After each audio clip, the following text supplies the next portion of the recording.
وإذ قال إبراهيم رب أرني كيف تحيي الموتى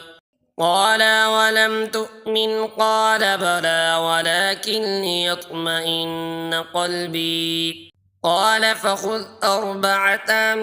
من الطير فاصرهن إليك ثم اجعل على كل جبل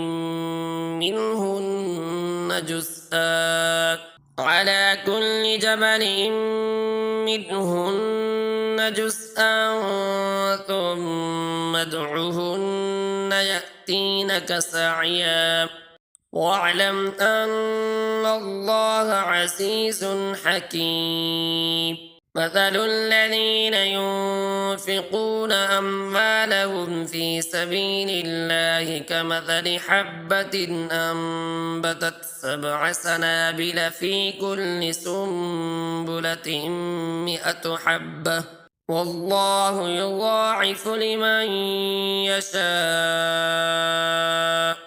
والله واسع عليم.